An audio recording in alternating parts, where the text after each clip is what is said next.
السلام علیکم بہنوں بھائیوں بچوں۔ سورہ نساء کو شروع ہوتی ہے ترجمہ تفسیر۔ تو شروع کرتی ہوں۔ ان کنتم تؤمنون باللہ والیوم الآخر ذلک خیر واحسن تأویل الم تر الی الذین یزعمون انہم آمنوا بما انزل الیک وما انزل من قبلک یریدون ان یتحاکموا الی الطاغوت وقد امروا ان یکفروا بہ ویرید الشیطان ان یضلهم ضلالا بعیدا وإذا قیل لهم تعالوا إلى ما أنزل الله وإلى الرسول رأيت المنافقين يصدون عنك صدودا فكيف إذا أصابتهم مصیبة بما قدمت أيديهم ثم جاءوك يحلفون۔ ترجمہ: اگر تم واقعی اللہ اور روز آخر پر ایمان رکھتے ہو، یہی ایک طریقہ کار ہے اور انجام کے اعتبار سے بھی بہتر ہے۔ اے نبی، تم نے دیکھا نہیں ان لوگوں کو جو دعویٰ تو کرتے ہیں کہ ہم ایمان لائے ہیں اس کتاب پر جو تمہاری طرف نازل کی گئی ہے اور ان کتابوں پر جو تم سے پہلے نازل کی گئی تھی، مگر چاہتے یہ ہیں کہ اپنے معاملات کا فیصلہ کرانے کے لیے طاغوت کی طرف رجوع کریں، حالانکہ انہیں طاغوت سے کفر کرنے کا حکم دیا گیا ہے۔ شیطان انہیں بھٹکا کر راہ راست سے بہت دور لے جانا چاہتا ہے، اور جب ان سے کہا جاتا ہے کہ آؤ اس چیز کی طرف جو اللہ نے نازل کی ہے اور آؤ رسول کی طرف، تو ان منافقوں کو تم دیکھتے ہو کہ تمہارے آنے سے کتراتے ہیں۔ پھر اس وقت کیا ہوتا ہے جب ان کے اپنے ہاتھوں کی لائی ہوئی مصیبت ان پر آ پڑتی ہے، اس وقت یہ تمہارے پاس قسمیں کھاتے ہوئے آتے رہتے ہیں۔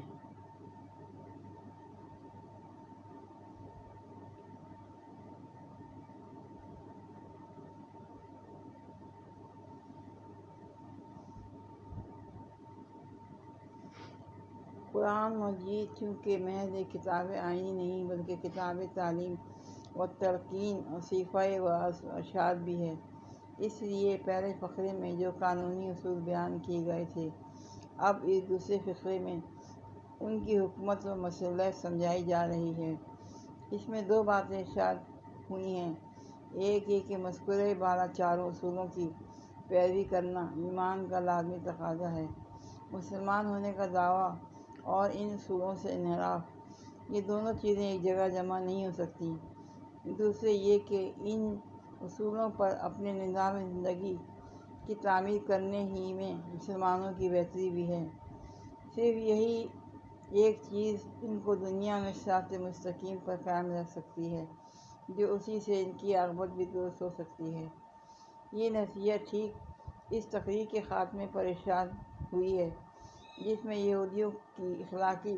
و دینی حالات پر تبصرہ کیا جا رہا ہے۔ اس طرح ایک نہایت لطیف طریقے سے مسلمانوں کو متنبہ کیا گیا ہے کہ تمہاری پیش رو امت دین کے ان بنیادی اصولوں سے منحرف ہو کر جس پستی میں گر چکی ہے، اس سے عبرت حاصل کرو۔ جب کوئی گروہ خدا کی کتاب اور اس کے رسول کو پس ڈال دیتا ہے اور ایسے سرداروں اور رہنماؤں کے پیچھے لگ جاتا ہے جو خدا اور رسول کے مطیع فرمان نہ ہوں، اپنے مذہبی پیشواؤں اور سیاسی حاکموں سے کتاب و سنت کی سند پوچھے بغیر ان کی اطاعت کرنے لگتا ہے، تو وہ ان خرابیوں میں مبتلا ہونے سے کسی طرح بچ نہیں سکتا جن میں بنی اسرائیل مبتلا ہوئے۔ یہاں صریحاً طور پر طاغوت سے مراد وہ حاکم ہے جو قانون الہی کے سوا کسی دوسرے قانون کے مطابق فیصلہ کرتا ہو، اور نظام عدالت ہے جو نہ اللہ کی اقتدار اعلیٰ کا مطیع ہو اور نہ اللہ کی کتاب کو آخری سند مانتا ہو۔ لہٰذا یہ آیت اسی معنی میں بالکل صاف ہے جو عدالت و طاغوت کی حیثیت رکھتی ہو۔ اس کے پاس اپنا معاملہ فیصلہ کرنے کے لیے لے جانا ایمان کے منافی ہے، اور خدا اور اس کی کتاب پر ایمان لانے کا لازمی اقتضا یہ ہے کہ آدمی ایسی عدالت کو جائز تسلیم کرنے سے انکار کر دے۔ قرآن کی روح سے اللہ پر ایمان اور طاغوت سے کفر دونوں لازم ملزوم ہیں۔ خدا اور طاغوت دونوں کے آگے بے وقت جھکنا ہمیں عین منافقت ہے۔ اس سے معلوم ہوتا ہے کہ یہ منافقین کی عام روش تھی کہ جس مقدمے میں انہیں توقع ہوتی تھی کہ فیصلہ ان کے حق میں ہوگا، اس کو تو نبی صلی اللہ علیہ وسلم کے پاس لے آئے تھے، مگر جس مقدمے میں اندیشہ ہوتا تھا کہ فیصلہ ان کے خلاف ہوگا، اس کو آپ کے پاس لانے سے انکار کر دیتے تھے۔ یہی حال ابھی بہت سے منافقہ کا ہے۔ اگر شریعت کا فیصلہ ان کے حق میں ہو تو سر آنکھوں پر، ورنہ ہر اس قانون، ہر اس رسم رواج اور ہر اس عدالت کے دامن میں جا پناہ لیں گے جن سے انہیں اپنی منشا کے مطابق فیصلہ حاصل ہونے کی توقع ہو۔ غالباً اس سے مراد یہ ہے کہ جب ان کی راس منافقانہ حرکت کا مسلمانوں کو علم ہو جاتا ہے اور انہیں خوف ہوتا ہے کہ اب بات پرس ہوگی اور سزا ملے گی، تو اس وقت قسمیں کھا کھا کر اپنے ایمان کا یقین دلانے لگتے ہیں۔ باللہ یردنا الا احسانا وتوفیق اولئک الذین یعلم اللہ ما فی قلوبہم فأعرض عنہم وعظہم وقل لہم فی انفسہم قولا بلیغا وما ارسلنا من رسول الا لیطاع بإذن اللہ ولو انہم اذ ظلموا انفسہم جاؤوک فاستغفروا اللہ واستغفر لہم الرسول لوجدوا اللہ توابا رحیما فلا وربک لا یؤمنون حتی یحکموک فیما شجر بینہم ثم لا یجدوا فی انفسہم حرجا مما قضیت ویسلموا تسلیما ولو انا كتبنا علیہم ان اقتلوا انفسکم أو اخرجوا من دياركم ما فعلوا إلا قليل منهم ولو أنهم فعلوا ما يوعظون به لكان خيرا لهم وأشد تثبيتا وإذا لآتيناهم من لدنا أجرا عظیما ولہدینہم صراطا مستقیما ومن یطع اللہ والرسول۔ ترجمہ۔ اور کہتے ہیں کہ خدا کی قسم ہم تو صرف بھلائی چاہتے تھے اور ہماری نیت تو یہ تھی کہ فریقین میں کسی طرح موافقت ہو جائے۔ اللہ جانتا ہے جو کچھ ان کے دلوں میں ہے، ان سے تعریض مت کرو، انہیں سمجھاؤ اور ایسی نصیحت کرو کہ جو ان کے دلوں میں اتر جائے۔ انہیں بتاؤ ہم نے جو رسول بھی بھیجا ہے اسی لیے بھیجا ہے کہ اپنی خداوندی کی بنا پر اس کی اطاعت کی جائے۔ اگر انہوں نے یہ طریقہ اختیار کیا ہوتا جب یہ اپنے نفس پر ظلم کر بیٹھے تھے تو تمہارے پاس آ جاتے اور اللہ سے معافی مانگتے اور رسول بھی ان کے لیے معافی کی درخواست کرتا، تو یقیناً اللہ کو بخشنے والا اور رحم کرنے والا پاتے۔ نہیں اے محمد، تمہارے رب کی قسم، یہ کبھی مومن نہیں ہو سکتے جب تک کہ اپنی باہمی اختلافات میں یہ تم کو فیصلہ کرنے والا نہ مان لیں۔ پھر جو کچھ تم فیصلہ کرو اس پر اپنے دلوں میں کوئی بھی تنگی نہ محسوس کریں، بلکہ سر بسر تسلیم کر لیں۔ اگر ہم نے انہیں حکم دیا ہوتا کہ اپنے آپ کو ہلاک کر دو یا اپنے گھروں سے نکل جاؤ تو ان میں سے کم ہی آدمی اس پر عمل کرتے۔ حالانکہ جو نصیحت انہیں کی جاتی ہے اگر یہ اس پر عمل کرتے تو یہ ان کے لیے زیادہ بہتری اور زیادہ ثابت قدمی کا موجب ہوتا، اور جب یہ ایسا کرتے تو ہم انہیں اپنی طرف سے بہت بڑا اجر دیتے اور انہیں سیدھا راستہ دکھاتے جو اللہ اور رسول کی اطاعت کرے گا۔ تفسیر، اور کہتے ہیں کہ خدا کی قسم ہم تو صرف بھلائی چاہتے۔ تفسیر یعنی خدا کی طرف سے رسول اس لیے نہیں آتا کہ بس اس کی رسالت پر ایمان لے آؤ اور پھر اطاعت جس کی چاہے کرتے رہو، بلکہ رسول کے آنے کی غرض ہی یہ ہوتی ہے کہ زندگی کا جو قانون وہ لے کر آیا ہے تمام قوانین کو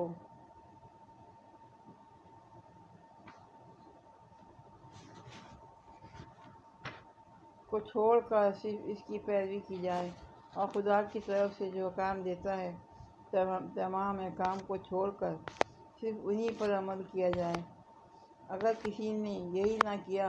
تو پھر اس کا محض رسول مان لینا کوئی معنی نہیں رکھتا۔ اس آیت کا حکم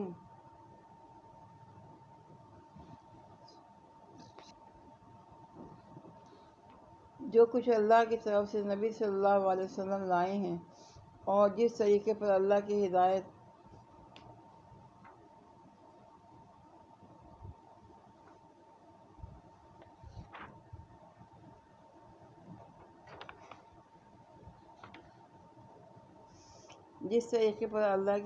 اور رہنمائی کے تحت آپ نے عمل کیا، وہ ہمیشہ ہمیشہ کے لیے مسلمانوں کے درمیان فیصلہ کن سند ہے، اور اس سند کو ماننے یا نہ ماننے پر آدمی کے مومن ہونے نہ ہونے کا فیصلہ ہے۔ حدیث میں اسی بات کو نبی صلی اللہ علیہ وسلم نے ان الفاظ میں ارشاد فرمایا ہے کہ لا یؤمن احدکم حتی یکون ہوا تبع حجیۃ بہ، تم میں سے کوئی شخص مومن نہیں ہو سکتا جب تک اس کی خواہش نفس اس طریقے کی تابع نہ ہو جائے جسے میں لے کر آیا ہوں۔ یعنی جب ان کا حال یہ ہے کہ شریعت کی پابندی کرنے میں ذرا سا نقصان یا تھوڑی سی تکلیف بھی یہ برداشت نہیں کر سکتے تو ان سے کسی بڑی قربانی کی ہرگز توقع نہیں کی جا سکتی۔ اگر جان دینے یا گھر بار چھوڑنے کا مطالبہ ان سے کیا جائے تو یہ فوراً بھاگ کھڑے ہوں گے اور ایمان و اطاعت کے بجائے کفر و نافرمانی کی راہ لیں گے۔ یعنی اگر یہ لوگ شک و تذبذب اور تردد چھوڑ کر یکسوئی کے ساتھ رسول کی اطاعت و پیروی پر قائم ہو جاتے اور ڈال و ڈول نہ رہتے تو ان کی زندگی تنزل سے محفوظ ہو جاتی، ان کے خیالات، اخلاق اور معاملات سب کے سب ایک مستقل اور پائیدار بنیاد پر قائم ہو جاتے، اور یہ ان برکات سے بہرور ہوتے جو ایک شرح مستقیم ثابت قدمی کے ساتھ چلنے سے ہی حاصل ہوا کرتی ہے۔ جو شخص تذبذب اور تردد کی حالت میں مبتلا ہو کبھی اس راستے پر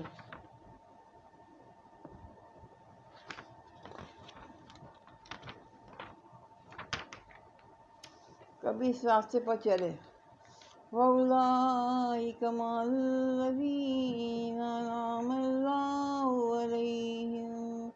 مِّنَ النَّبِیِّینَ وَالصِّدِّیقِینَ وَالشُّہَدَاءِ وَالصَّالِحِینَ وَحَسُنَ أُولَٰئِکَ رَفِیقًا، ذَلِکَ فَضْلٌ مِّنَ اللَّهِ وَکَفَىٰ بِاللَّهِ عَلِیمًا۔ یا ایھا الذین آمنوا خذوا حذرکم فانفروا ثبات أو انفروا جميعا وإن منكم لمن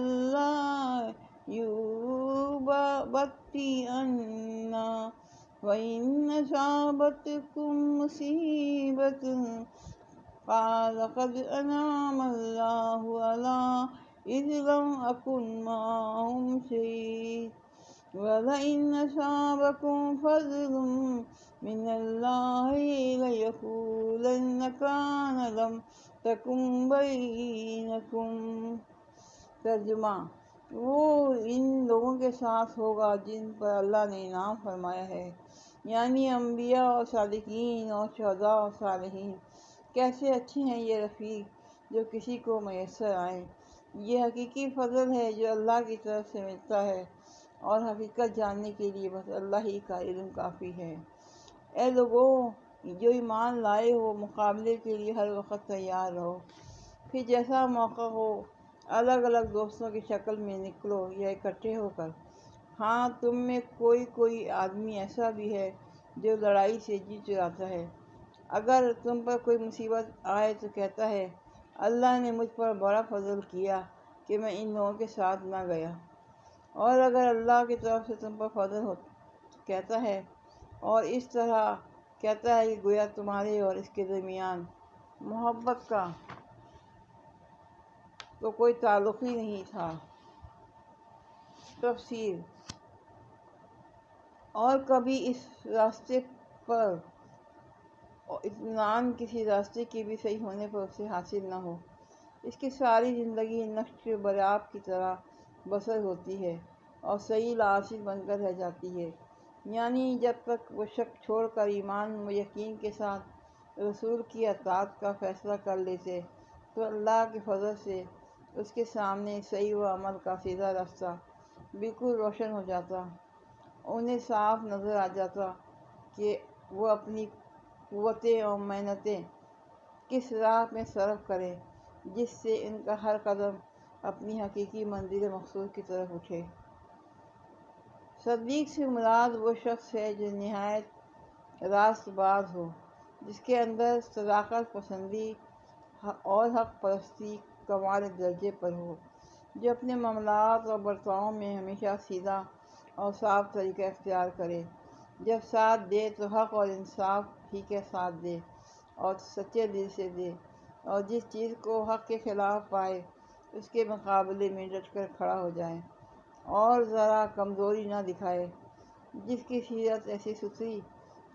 اور بے لوث ہو کہ اپنے اور غیر کسی کو بھی اس سے خالص راست روی کے سوا کسی دوسرے طرز عمل کا اندیشہ نہ ہو۔ شہید کے اصل معنی گواہ کے ہیں۔ اس سے مراد وہ شخص ہے جو اپنے ایمان کی صداقت پر اپنی زندگی کے پورے طرز عمل سے شہادت دے۔ اللہ کی راہ میں لڑ کر جان دینے والے کو بھی شہید اسی وجہ سے کہتے ہیں کہ وہ جان دے کر ثابت کر دیتا ہے کہ وہ جس پر ایمان لایا تھا اسے واقعی سچے دل سے حق سمجھتا تھا اور اسے اتنا عزیز رکھتا تھا کہ اس کے لیے جان قربان کرنے میں بھی اس نے دریغ نہ کیا۔ ایسے رازبار لوگوں کو بھی شہید کہا جاتا ہے جو اس قدر قابل اعتماد ہوں کہ جس چیز پر وہ شہادت دیں ان کا صحیح و برحق ہونا بلا تعمیل تسلیم کر لیا جائے۔ صالح سے مراد شخص ہے جو اپنے خیالات اور عقائد میں، اپنی نیت اور ارادوں میں اور اپنے اقوال و افعال میں راہ راست پر قائم ہو اور فی جملہ اپنی زندگی میں نیک رویہ رکھتا ہو۔ یعنی وہ انسان خوش قسمت ہے جسے ایسے لوگ دنیا میں رفاقت کے لیے میسر آئیں اور جن کا انجام آخرت میں بھی ایسے ہی لوگوں کے ساتھ ہو۔ کسی آدمی کے احساسات مردہ ہو جائیں تو بات دوسری ہے، ورنہ در حقیقت بدسیرت اور بد کردار لوگوں کے ساتھ زندگی بسر کرنا دنیا ہی میں ایک عذاب علیم ہے، قضا کہ آخرت میں بھی آدمی انہی کے ساتھ اس انجام سے دوچار ہو جو ان کے لیے مقدر ہے۔ اسی لیے اللہ کے نیک بندوں کی ہمیشہ یہی تمنا رہی ہے کہ ان کو نیک لوگوں کی سوسائٹی نصیب ہو اور مر کر بھی وہ نیک ہی لوگوں کے ساتھ رہیں۔ واضح رہے کہ یہ خطبہ اس زمانے میں نازل ہوا تھا جب احد کی شکست کی وجہ سے اطراف و نواح کے قبائل کی ہمتیں بڑھ گئی تھیں اور مسلمان ہر طرف سے خطرات میں گھر گئے تھے۔ آئے دن خبریں آتی رہتی تھیں کہ فلاں قبیلے کے تیور بگڑ رہے ہیں، فلاں قبیلہ دشمنی پر آمادہ ہے، فلاں مقام پر حملے کی تیاریاں ہو رہی ہیں، مسلمانوں کے ساتھ پے در پے غداریاں کی جا رہی تھیں، ان کے مبلغین کو فریب سے دعوت دی جاتی تھی اور قتل کر دیا جاتا تھا۔ مدینہ کے حدود سے باہر ان کے لیے جان و مال کی سلامتی باقی نہ رہی تھی۔ ان حالات میں مسلمانوں کی طرف سے ایک زبردست سعی و جہد اور سخت جاں فشانی کی ضرورت تھی تاکہ ان خطرات کے ہجوم سے اسلام کی یہ تحریک ہٹ نہ جائے۔ یہ ایک مفہوم یہ بھی ہے کہ خود تو جی چراتا ہی ہے، دوسروں کو بھی ہمتیں پست کرتا ہے اور ان کو جہاد سے روکنے کے لیے ایسی باتیں کرتا ہے کہ وہ بھی اسی کی طرح بیٹھے رہیں۔ وَبَيْنَهُ مَوَدَّةٌ يَا لَيْتَنِي كُنتُ مَعَهُمْ فَأَفُوزَ فَوْزًا عَظِيمًا فَلْيُقَاتِلْ فِي سَبِيلِ اللَّهِ الَّذِينَ يَشْرُونَ الْحَيَاةَ الدُّنْيَا بِالْآخِرَةِ وَمَنْ يُقَاتِلْ فِي سَبِيلِ اللَّهِ فَيُقْتَلْ أَوْ يَغْلِبْ فَسَوْفَ نُؤْتِيهِ أَجْرًا عَظِيمًا وَمَا لَكُمْ تُقَاتِلُونَ فِي سَبِيلِ اللَّهِ وَالْمُسْتَضْعَفِينَ مِنَ الرِّجَالِ وَالنِّسَاءِ وَالْوِلْدَانِ الَّذِينَ يَقُولُونَ رَبَّنَا أَخْرِجْنَا مِنْ هَٰذِهِ الْقَرْيَةِ الظَّالِمِ أَهْلُهَا وَاجْعَل لَنَا مِن لَّدُنكَ وَلِيًّا وَاجْعَل لَنَا مِن لَّدُنكَ نَصِيرًا الَّذِينَ آمَنُوا يُقَاتِلُونَ فِي سَبِيلِ اللَّهِ وَالَّذِينَ كَفَرُوا يُقَاتِلُونَ فِي سَبِيلِ الطَّاغُوتِ فَقَاتِلُوا أَوْلِيَاءَ الشَّيْطَانِ إِنَّ كَيْدَ الشَّيْطَانِ كَانَ ضَعِيفًا أَلَمْ تَرَ إِلَى الَّذِينَ قِيلَ لَهُمْ كُفُّوا أَيْدِيَكُمْ وَأَقِيمُوا الصَّلَاةَ وَآتُوا الزَّكَاةَ فَلَمَّا كُتِبَ عَلَيْهِمُ الْقِتَالُ إِذَا فَرِيقٌ مِّنْهُمْ يَخْشَوْنَ النَّاسَ كَخَشْيَةِ اللَّهِ أَوْ أَشَدَّ خَشْيَةً وَقَالُوا رَبَّنَا لِمَ كَتَبْتَ۔ ترجمہ: نہ تو کوئی تعلق تھا ہی نہیں کہ کاش میں بھی ان کے ساتھ ہوتا تو بڑا کام بن جاتا۔ ایسے لوگوں کو معلوم ہو کہ اللہ کی راہ میں لڑنا چاہیے، ان لوگوں کو جو آخرت کے بدلے میں دنیا کی زندگی کو فروخت کر دیں۔ پھر جو اللہ کی راہ میں لڑے گا اور مارا جائے گا یا غالب رہے گا تو اسے ضرور ہم اجر عظیم عطا کریں گے۔ آخر کیا وجہ ہے کہ تم اللہ کی راہ میں ان بے بس مردوں، عورتوں اور بچوں کی خاطر نہ لڑو جو کمزور پا کر دبا لیے گئے ہیں اور فریاد کر رہے ہیں کہ خدایا ہم کو اس بستی سے نکال جس کے باشندے ظالم ہیں اور اپنی طرف سے ہمارا کوئی حامی و مددگار پیدا کر دے۔ جن لوگوں نے ایمان کا راستہ اختیار کیا وہ اللہ کی راہ میں لڑتے ہیں، اور جنہوں نے کفر کا راستہ اختیار کیا وہ طاغوت کی راہ میں لڑتے ہیں۔ بس شیطان کے ساتھیوں سے لڑو اور یقین جانو کہ شیطان کی چالیں حقیقت میں نہایت کمزور ہیں۔ تم نے ان لوگوں کو بھی دیکھا جن سے کہا گیا تھا کہ اپنے ہاتھ روکے رکھو اور نماز قائم کرو اور زکوٰۃ دو۔ اب جو انہیں لڑائی کا حکم دیا گیا تو ان میں سے ایک فریق کا حال یہ ہے کہ لوگوں سے ایسا ڈر رہے ہیں جیسے خدا سے ڈرنا چاہیے یا کچھ اس سے بھی بڑھ کر۔ کہتے ہیں خدایا یہ ہم پر لڑائی کا حکم کیوں لکھ دیا؟ تفسیر: یعنی اللہ کی راہ میں لڑنا دنیا طلب لوگوں کا کام ہے ہی نہیں۔ یہ تو ایسے لوگوں کا کام ہے جن کی پیش نظر صرف اللہ کی خوشنودی ہو، جو اللہ و آخرت پر کامل اعتماد رکھتے ہوں اور دنیا میں اپنی کامیابی و خوشحالی کے سارے امکانات اور اپنے ہر قسم کے دینی مفاد اس امید پر قربان کرنے کے لیے تیار ہو جائیں کہ ان کا رب ان سے راضی ہوگا، اور اس دنیا میں نہیں تو آخرت میں بہرحال ان کی قربانیاں ضائع نہ ہوں گی۔ رہے وہ لوگ جن کی نگاہ میں اصل اہمیت اپنی دینی مفاد ہی کی ہو، تو در حقیقت یہ راستہ ان کے لیے نہیں ہے۔ اشارہ ہے ان مظلوم بچوں اور عورتوں اور مردوں کی طرف جو مکے میں اور عرب کے دوسرے قبائل میں اسلام قبول کر چکے تھے مگر نہ ہجرت پر قادر تھے اور نہ اپنے آپ کو ظلم سے بچا سکتے تھے۔ یہ غریب طرح طرح سے تختہ مشق ستم بنائے جا رہے تھے اور دعائیں مانگتے تھے کہ کوئی انہیں اس ظلم سے بچائے۔ یہ اللہ کا دو ٹوک فیصلہ ہے۔ اللہ کی راہ میں اس غرض کے لیے لڑنا کہ زمین پر اللہ کا دین قائم ہو، یہ اہل ایمان کا کام ہے، اور جو واقعی مومن ہے وہ اس کام سے کبھی باز نہ رہے گا۔ اور طاغوت کی راہ میں اس غرض کے لیے لڑنا خدا کی زمین پر خدا کے باغیوں کا راج ہو، یہ کافروں کا کام ہے، اور کوئی ایمان رکھنے والا آدمی یہ کام نہیں کر سکتا۔ یعنی بظاہر شیطان اور اس کے ساتھی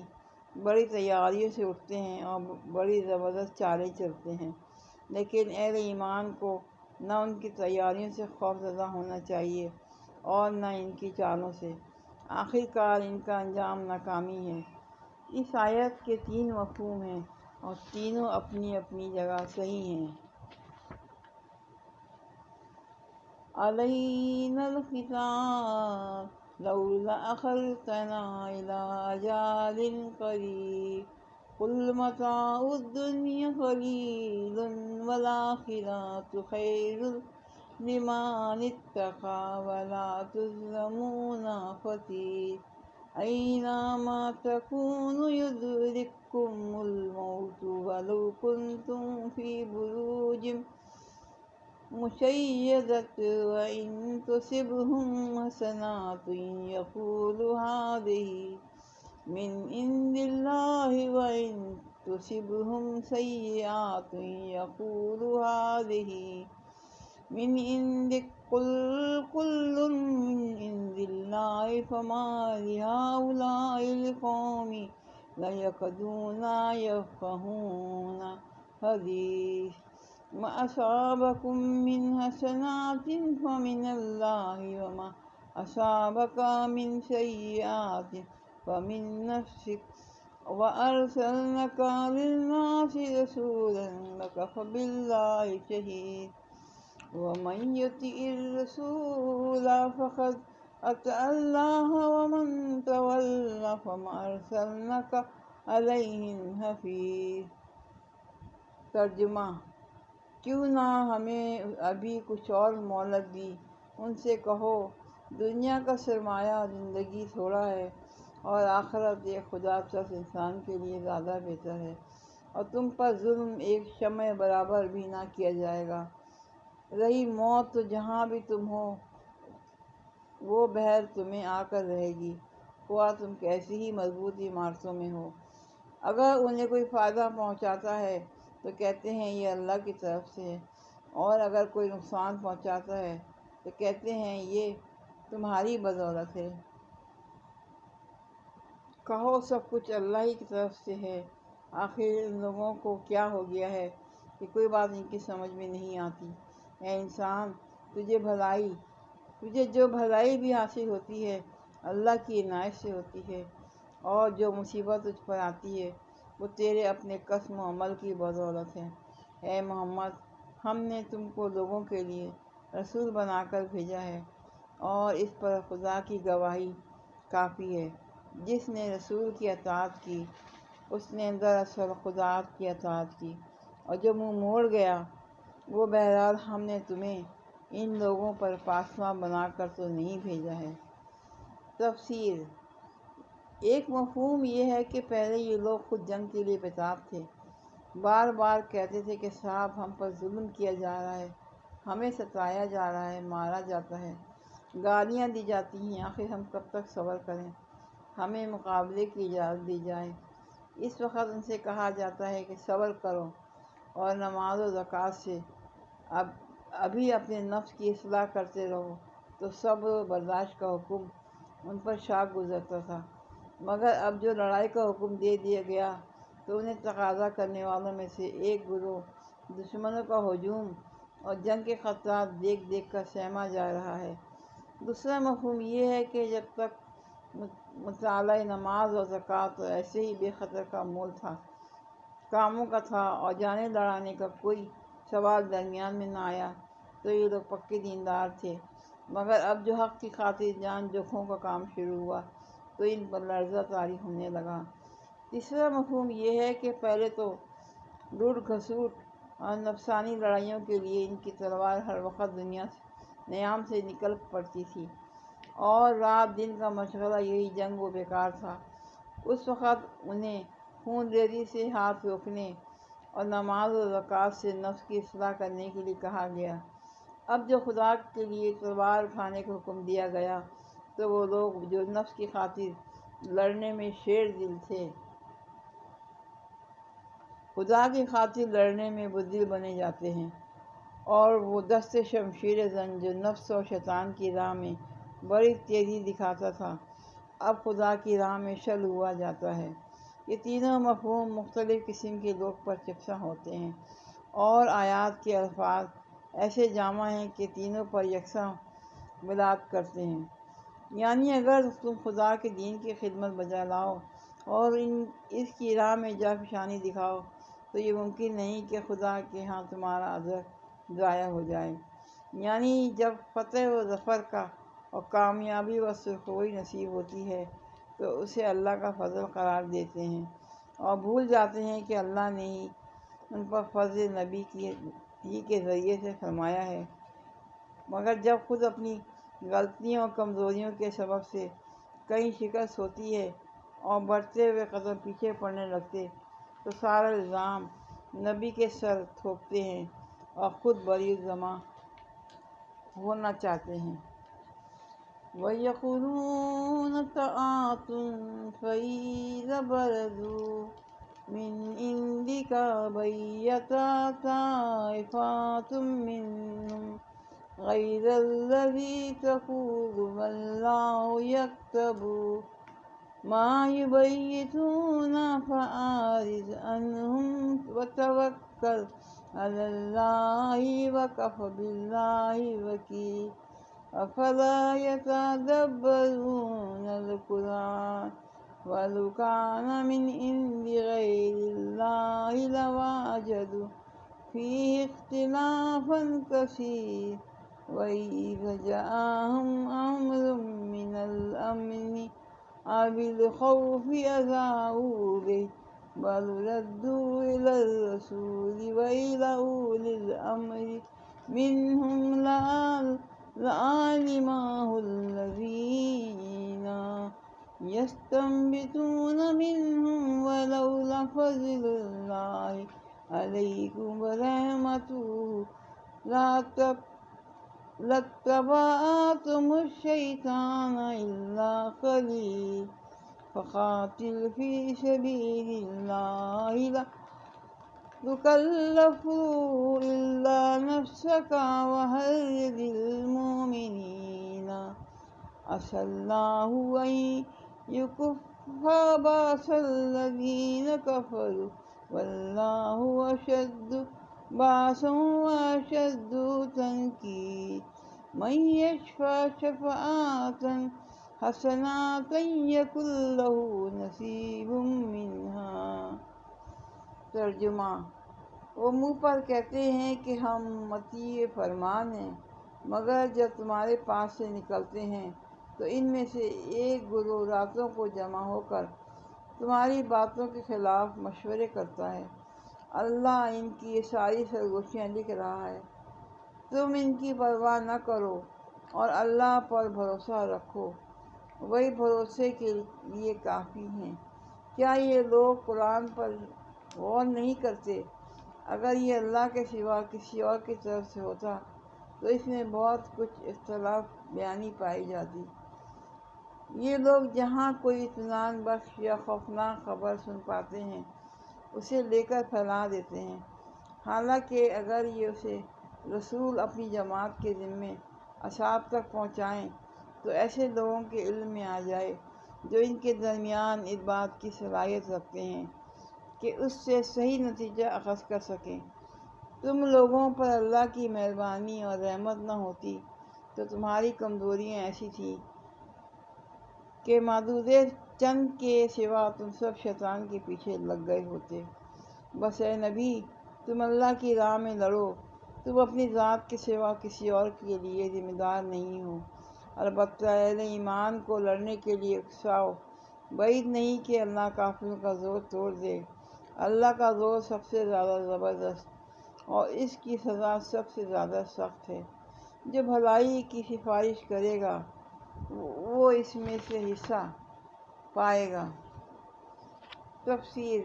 یعنی اپنے عمل کے یہ خود ذمہ دار ہیں، ان کے اعمال کو بات پرست تم سے نہ ہوگی۔ تمہارے سپرد جو کام کیا گیا ہے وہ تو صرف یہ ہے کہ اللہ کے احکام و ہدایت ان تک پہنچا دو۔ یہ کام تم نے بخوبی انجام دے دیا۔ اب یہ تمہارا کام نہیں ہے کہ ہاتھ پکڑ کر انہیں زبردستی راہ راست پر چلاؤ۔ اگر یہ اس ہدایت کی پیروی نہ کریں جو تمہارے ذریعے سے پہنچ رہی ہے تو اس کی کوئی ذمہ داری تم پر نہیں۔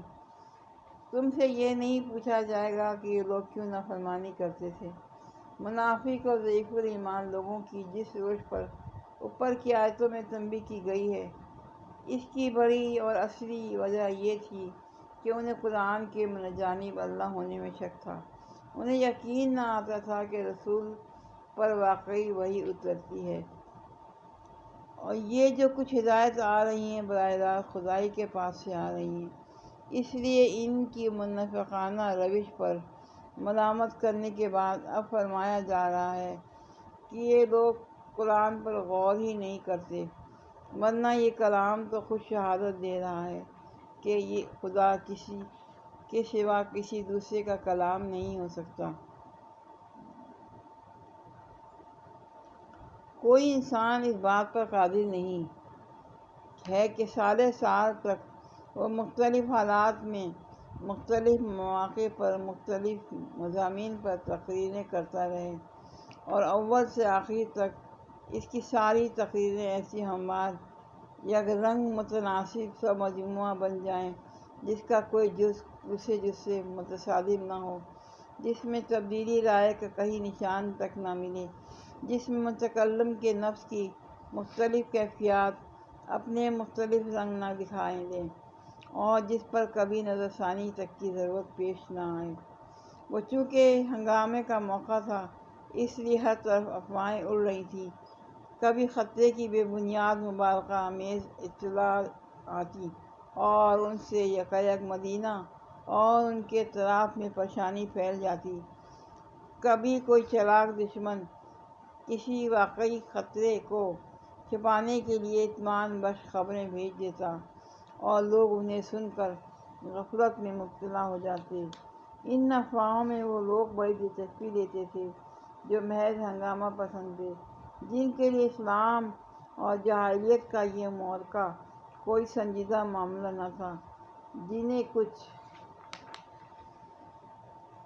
خبر نہ تھی۔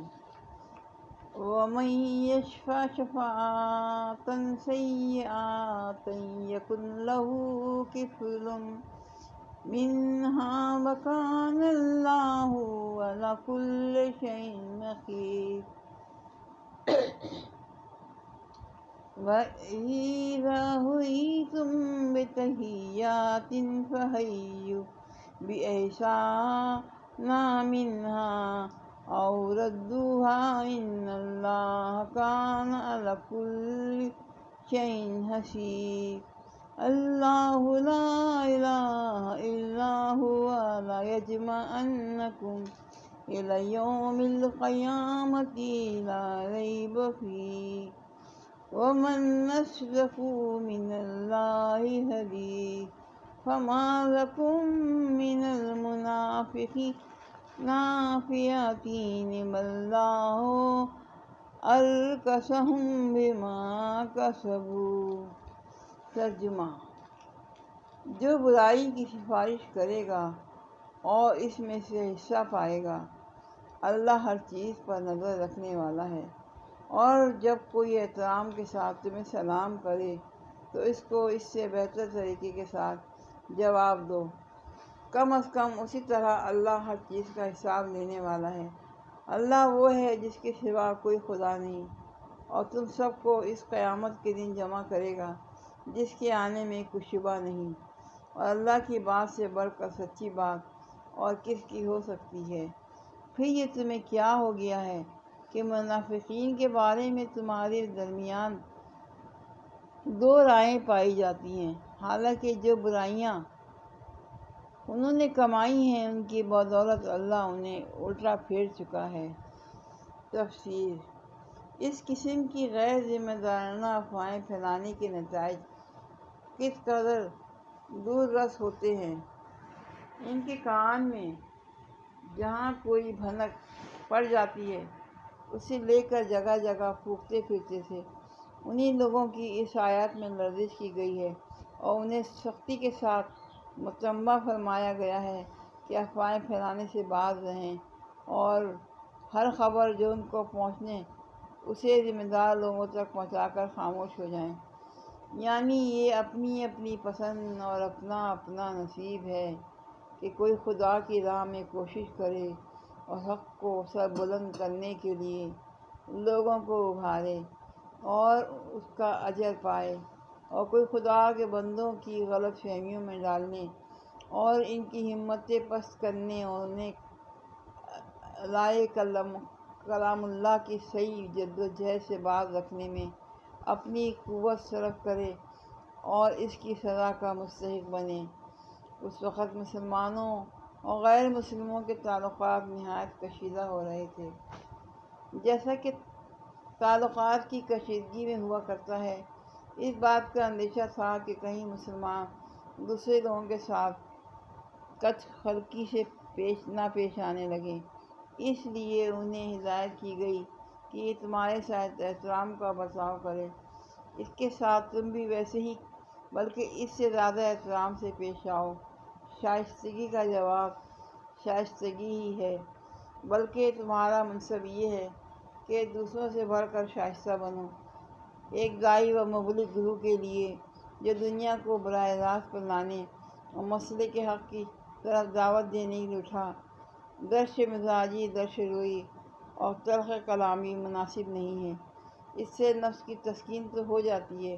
مگر اس مقصد کو الٹا نقصان پہنچتا ہے جس کے لیے وہ اٹھا ہے۔ یعنی کافر اور مشرک اور مولود اور ہر دہریے جو کچھ کر رہے ہیں، ان سے خدا کی خدائی کچھ نہیں بگاڑتا۔ اس کا خدا واحد خدائے متعلق ہونا ہے، ایک ایسی شخصیت ہے جو کسی کے بدلے بدل نہیں سکتی۔ پھر ایک دن وہ سب انسانوں کو جمع کر کے ہر ایک کو اس کے عمل کا نتیجہ دکھا دے گا۔ اس کی قدرت کے احاطے سے احاطہ سے بچ کر کوئی بھاگ بھی نہیں سکتا۔ لہٰذا خدا ہرگز اس بات کا حاجت مند نہیں ہے کہ اس کی طرف سے کوئی اس کے باغیوں پر جلے، دل کا بخار نکالتا پھرے اور کج خلقی و تش کلامی کو زخم دل کا مرہم بنائے۔ یہ تو اس آیت کا تعلق اوپر کی آیت سے ہے، لیکن یہی آیت اس پورے سلسلہ کلام کا خاتمہ بھی ہے جو پچھلے 2-3 رکوع سے چلا آ رہا ہے۔ اس حیثیت سے اس آیت کا مطلب یہ ہے کہ دنیا کی زندگی میں جو شخص جس طریقے پر چلتا چاہے رہے اور جس راہ میں اپنی کوششیں اور محنتیں صرف کرنا چاہتا ہے کیے جائے، آخر کار سب کو ایک دن اس خدا کے سامنے حاضر ہونا ہے جس کے سوا کوئی خدا نہیں ہے۔ پھر ہر ایک اپنی صحیح و عمل کے نتائج دیکھ لے گا۔ یہاں ان منافق مسلمانوں کے مسئلے سے بحث کی گئی ہے جو مکے میں اور عرب کے دوسرے حصوں میں اسلام تو قبول کر چکے تھے مگر ہجرت کر کے دارالاسلام کی طرف منتقل ہونے کے بجائے بدستور اپنی کافر قوم ہی کے ساتھ رہتے بستے تھے اور کم و پیش ان تمام کارروائیوں میں عملاً حصہ لیتے تھے جو ان کی قوم اسلام اور مسلمانوں کے خلاف کرتی تھی۔ مسلمانوں کے لیے یہ مسئلہ سخت پیچیدہ تھا کہ ان کے ساتھ آخر کیا معاملہ کیا جائے۔ بعض لوگ کہتے تھے کہ کچھ بھی ہو، آخر یہ ہیں تو مسلمان ہی، کلمہ پڑھتے ہیں، نماز ادا کرتے ہیں، روزہ رکھتے ہیں،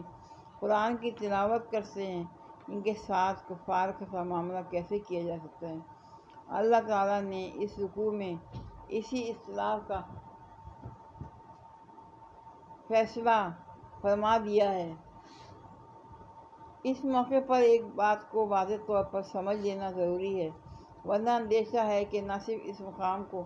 بلکہ قرآن مجید کے ان تمام مقامات کو سمجھنے میں آدمی ٹھوکر کھائے گا جہاں ہجرت نہ کرنے والے مسلمانوں کو منافقین میں شمار کیا گیا ہے۔ حقیقت یہ ہے کہ جب نبی صلی اللہ علیہ وسلم نے مدینہ طیبہ کی طرف ہجرت فرمائی اور ایک چھوٹا سا خطہ عرب کی سرزمین میں ایسا بہم پہنچ گیا جہاں ایک مومن کے لیے اپنے دین و ایمان کے تقاضوں کو پورا کرنا ممکن تھا، تو عام حکم دے دیا گیا کہ جہاں جہاں جس علاقے اور جس قبیلے میں اہل ایمان کفار سے دبے ہوئے ہیں وہ اسلامی زندگی بسر کرنے کی آزادی نہیں رکھتے، وہاں سے وہ ہجرت کریں اور مدینہ کے دارالاسلام میں آ جائیں۔ اس وقت جو لوگ ہجرت کی قدرت رکھتے تھے پھر اس لیے اٹھ کر نہ آئے کہ انہیں اپنے گھر بار، اعزاء و اقربا اور اپنے مفادات اسلام کی نسبت عزیز تر تھے، وہ سب منافق قرار دیے گئے، اور جو لوگ حقیقت میں بالکل مجبور تھے ان کو مستضعفین میں شمار کیا گیا۔ أَتُرِيدُونَ أَن تَهْتَدُوا مَنْ أَضَلَّ اللَّهُ وَمَن يُضْلِلِ اللَّهُ فَلَن تَجِدَ لَهُ سَبِيلًا وَدُّوا لَوْ تَكْفُرُونَ كَمَا كَفَرُوا فَتَكُونُونَ سَوَاءً فَلَا تَتَّخِذُوا مِنْهُمْ أَوْلِيَاءَ حَتَّى يُهَاجِرُوا فِي سَبِيلِ اللَّهِ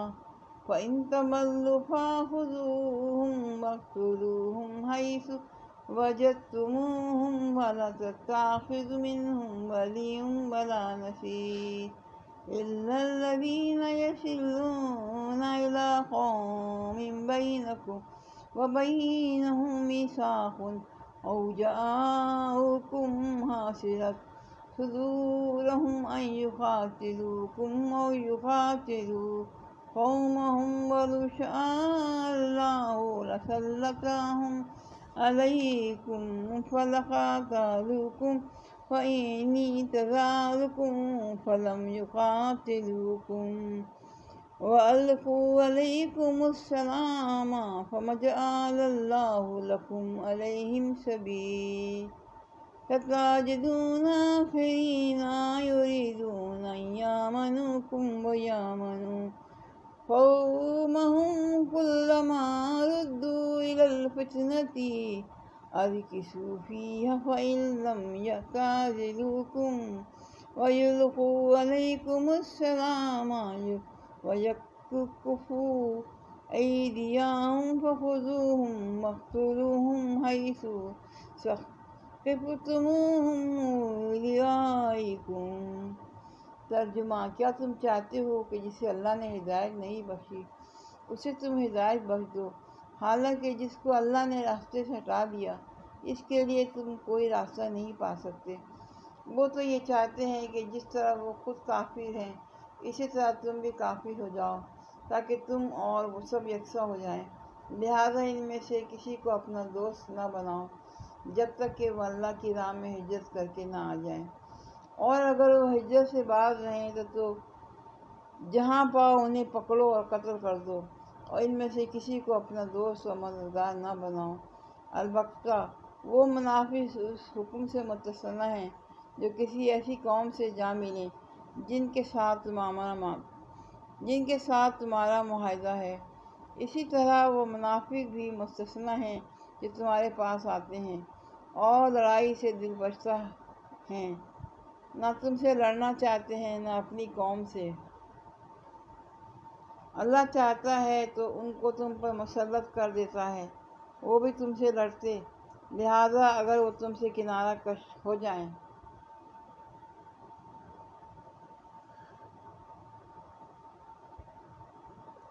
اور لڑنے سے باز رہیں اور تمہاری طرف اسلحے و آتشی کا ہاتھ بڑھائیں تو اللہ نے تمہارے لیے ان پر دست درازی کی کوئی سبیل نہیں رکھی ہے۔ ایک اور قسم کے منافق تمہیں ایسے ملیں گے جو چاہتے ہیں کہ تم سے بھی امن میں رہیں اور اپنی قوم سے بھی، مگر جب کبھی فتنے کا موقع پائیں گے تو اس میں کود پڑیں گے۔ ایسے لوگ اگر تمہارے مقابلے سے باز نہ رہیں اور صلح و سلامتی تمہارے آگے پیش نہ کریں اور اپنے ہاتھ نہ روکیں تو جہاں وہ ملیں انہیں پکڑو اور مارو، اور ان پر ہاتھ اٹھانے کے لیے ہم نے تمہیں کھلی حجت دی ہے۔ تفسیر: جو لوگ حقیقت میں بالکل مجبور تھے ان کو مصرفین میں شمار کیا گیا، جیسا کہ آگے رکوع میں ہے۔ اب یہ ظاہر ہے کہ دارالکفر کے رہنے والے کسی مسلمان کو محض ہجرت نہ کرنے پر منافق صرف اسی صورت میں کہا جا سکتا ہے جبکہ دارالاسلام کی طرف سے ایسے تمام مسلمانوں کو یا دعوت عام ہو یا کم از کم اس نے ان کے لیے اپنے دروازے کھلے رکھے ہوں۔ اس صورت میں بلا شبہ وہ سب مسلمان منافق قرار پائیں گے جو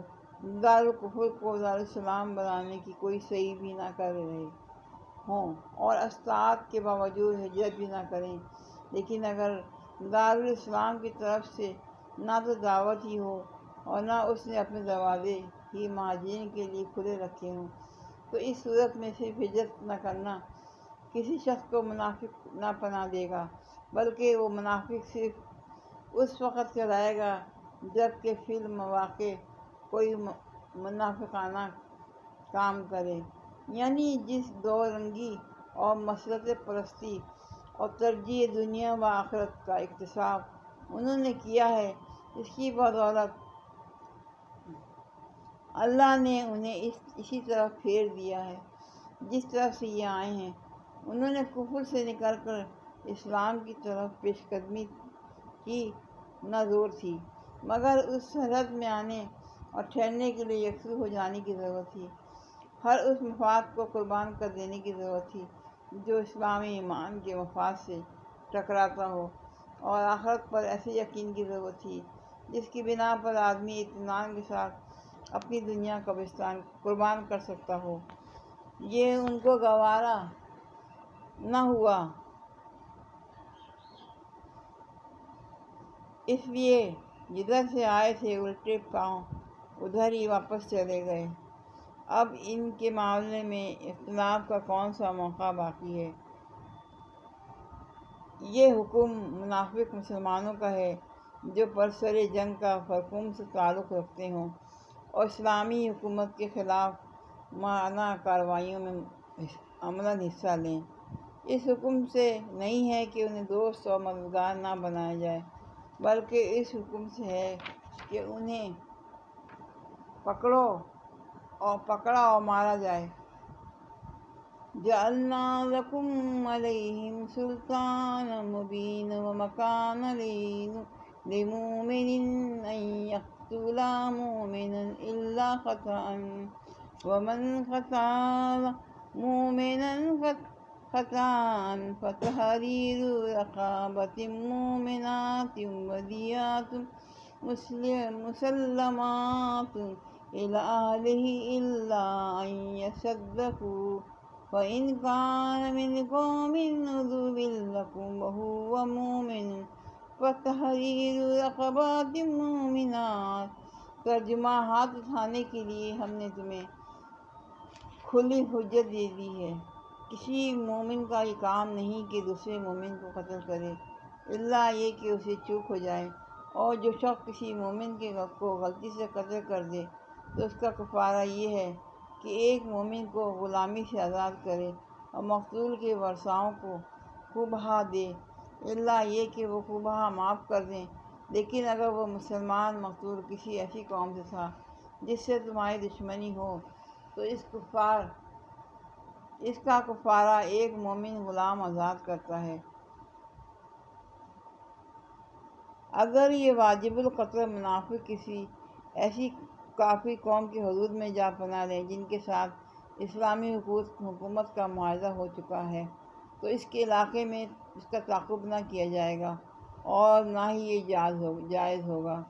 دارالاسلام کا کوئی مسلمان غیر جانبدار ملک میں کسی واجب القتل منافق کو پائے اور اسے مار ڈالے، احترام دراصل منافق کے خون کا نہیں بلکہ معاہدے کا ہے۔ یہاں ان منافق مسلمانوں کا ذکر نہیں ہے جن کے قتل کی اوپر اجازت دی گئی ہو، بلکہ ان مسلمانوں کا ذکر ہے جو یا تو دارالاسلام کے باشندے ہوں یا گردار العرب یا دارالکفر میں بھی ہوں، تو دشمنان اسلام کی کارروائیوں میں ان کی شرکت کا کوئی ثبوت نہ ہو۔ اس وقت بکثرت لوگ ایسے تھے جو اسلام قبول کرنے کے بعد اپنی حقیقی مجبوریوں کی بنا پر دشمن اسلام قبیلوں کے درمیان ٹھہرے ہوئے تھے، اور اکثر ایسے اتفاقات پیش آ جاتے تھے کہ مسلمان کسی دشمن قبیلے پر حملہ کرتے اور وہاں نادستگی میں کوئی مسلمان ان کے ہاتھ سے مارا جاتا تھا۔ اس لیے اللہ تعالیٰ نے یہاں اس صورت کا حکم بیان فرمایا ہے کہ جب کہ غلطی سے کوئی مسلمان کسی مسلمان کے ہاتھ سے مارا جائے کیونکہ وہ مقتول مومن تھا، اس لیے اس کے قتل کا کفارہ ایک مومن غلام کی آزادی قرار دیا گیا۔ نبی صلی اللہ علیہ وسلم نے خوبہ کی مقدار 100 اونٹ یا 200 گائیں یا 2000 بکریاں مقرر فرمائی ہیں۔ اگر دوسری کسی شکل میں کوئی شخص خوبہ دینا چاہے تو اس کی مقدار انہی چیزوں کی بازاری قیمت کے لحاظ سے معین کی جائے گی۔ مثلاً نبی صلی اللہ علیہ وسلم کے زمانے میں نقد خوبہ دینے والوں کے لیے 800 دینار یا 8000 درہم مقرر تھے۔